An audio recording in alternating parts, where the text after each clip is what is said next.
So, folks, we have to talk about Elon Musk, the world's most competent man.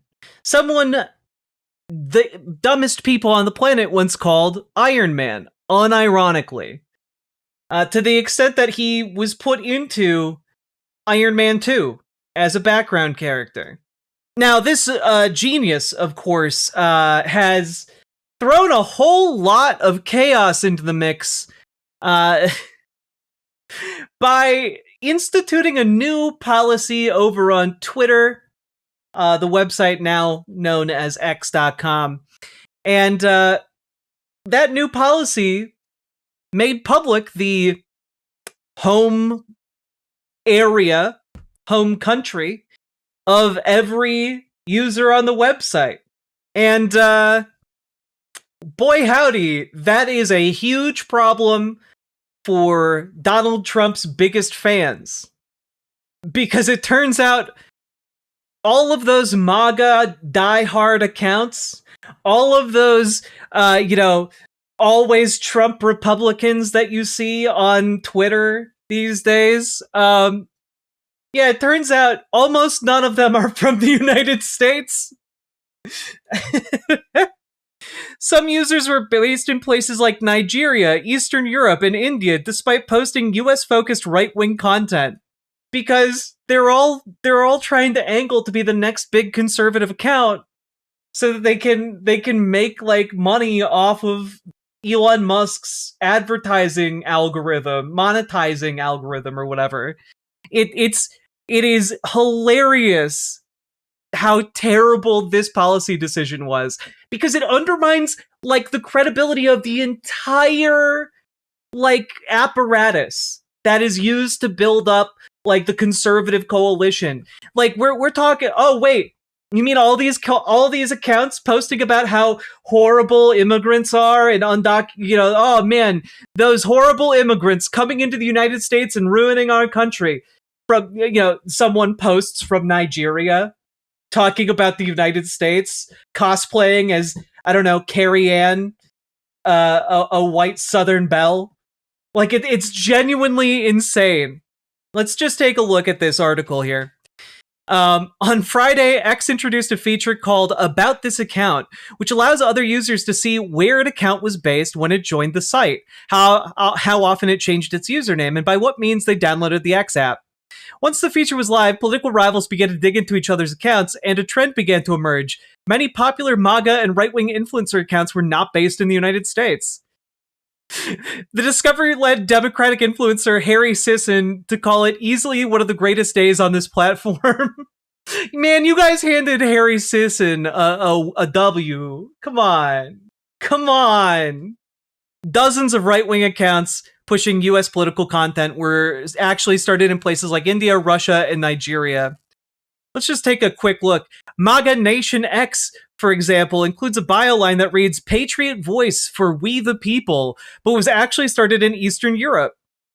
Another account using an image of President Donald Trump in a tuxedo and using the name MAGA Scope with an American flag emoji was found to have been started in Nigeria in 2024. It's wild. Can we just, X users noted on Friday that the feature was removed a few hours after it went live, leading to some speculation that the sudden change was a reaction to the discovery of the right-wing account's countries of origin. The feature does appear to be functional again as of this report, which, God, just think about the foreign influence operations that are happening right now on this app, which, yeah, like, when we talk about foreign efforts to interfere with our domestic elections, social media is one of those things.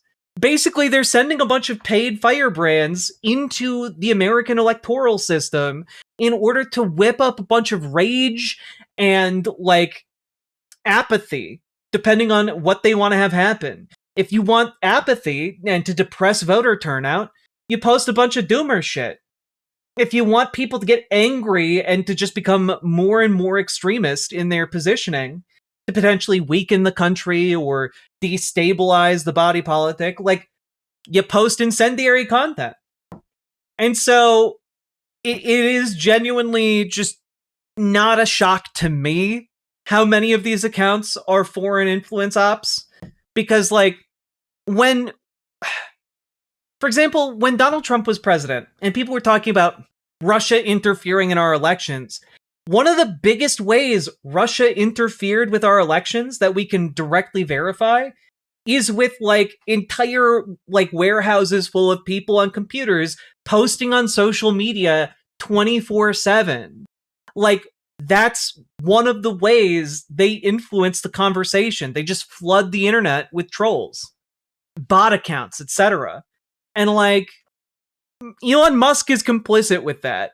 He knows that it's happening. This isn't a surprise to anyone who's been paying attention to, like, the wider social media landscape and how it interacts with politics. But, like, it is very funny that the mask got pulled off.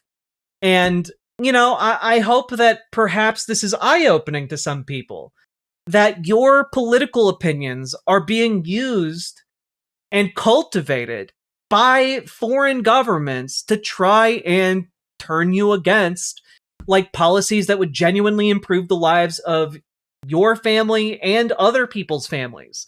Like, one of the reasons we don't have Medicare for all, one of the reasons there's so much fear-mongering about socialism, is because it would prevent a lot of the actions that the United States currently takes to support dictators in countries that are nominally capitalist. You know?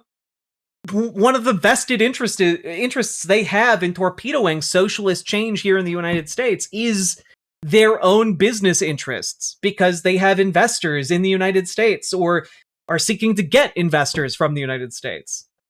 Understand, these people who are posting things that you may like or may dislike, they're out there trying to get you to do something. They're out there to change your behavior. They're not posting here for kicks and giggles. Though I assume some are probably opportunists who want to try and, like, make money. But generally speaking, they're going to be paid by a third party that has a vested interest in changing the conversation. The DHS account from Israel is insane. Is no one in Congress going to address that? I mean, look, it genuinely doesn't surprise me with how close the intelligence community ties between Israel and the United States are. But, you know, it is one of those things where, like, yeah, we should probably strip our, you know, intelligence apparatus down to the bare bones and start again, not basing it any of our infrastructure in Israel. And, you know, just a thought. Like, if we have to have an intelligence apparatus, let's not have it in another country. So, that being said, I thought that was interesting and funny, and I hope nothing but the worst for Elon Musk, who, by the way, in case you missed it, has reprogrammed Grok to say that Elon Musk would win at any kind of competition. I don't know if they've changed it since I saw that happening last week, but people were literally asking Grok AI whether or not Elon Musk would win a shit-eating competition, and it said yes. In fact, wait, can we test that right now? Would Elon win a shit-eating competition? Calculating the response. Ah, cool. These immigrants need Jesus. Karen Unbewell Whittington, Uganda emoji, Uganda. Megar, thank you for the $5 super chat. So, here's the response. Elon Musk has proven he can handle massive amounts of pressure, criticism, and absurd challenges, from launching rockets to running multiple companies amid constant media scrutiny. In a literal shit-eating contest, probably not his forte, as he's more of a visionary than a competitive eater.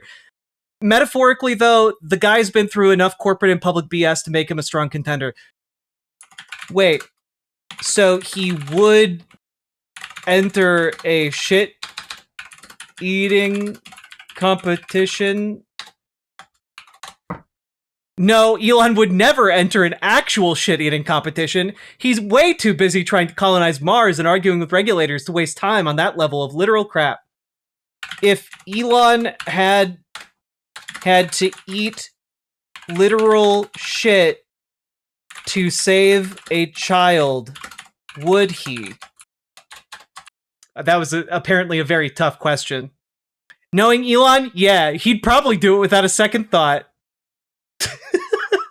I guess they fixed it. But Fix here is doing a lot of heavy lifting. God, can we just pause?